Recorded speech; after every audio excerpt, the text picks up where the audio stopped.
I became a statistic today, a mortality statistic. It wasn't because of a car accident. It wasn't because of a stroke.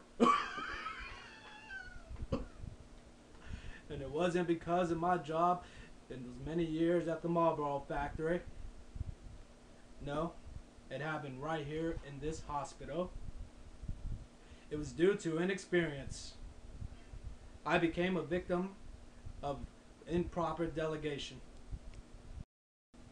I haven't been a charge nurse that many times, but it wasn't that difficult. I mean, you just make the assignments based on the patient you have with the staff you have available. That shift we were short, just myself, an LVN, and 2 CNAs. Since we were so short-staffed, I gave myself the hardest patients, and to the LVN. Here's the task list for today. Mr. Jones is still very weak. And I have to take this. This is Rachel speaking. I'll be right there. Look, Andrew, I have to run. Look over the task sheet. If you have any questions, we'll discuss them after we get back.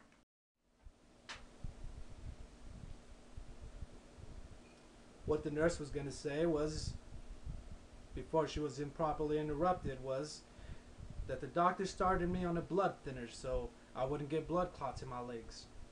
She never finished the sentence. Then she got too busy. No, I wasn't really that sick. I'd been admitted because my doctor had started me on my thyroid medication, and I was having problems with fatigue and weakness. I was stable but a little wobbly on my feet. So I can't believe you assigned me Mrs. Candace, Mrs. Heather, and Mr. Matthews, in addition to all of the patients that I already have. Mr. Matthews is incontinent and has diarrhea from a tube feeding. He's a handful as it is, and I already do have a tough workload. Do you think that you could assign Mr. Matthews to Jonathan, the CNA? Let me see. All right. Jonathan can help you, but you have to help me supervise him. I have a ton of patients, and I'm in charge. You know how you have that voice in your head telling you not to do something? Well, I didn't feel right about that decision. I don't want to make any enemies, and I can't afford a conflict. I need all the help I can get. Go. Oh hey, I'm so slammed. I just cleaned Mr. Matthews up twice today, and here we go again. Can you go check on Mr. Jones, please? Sure.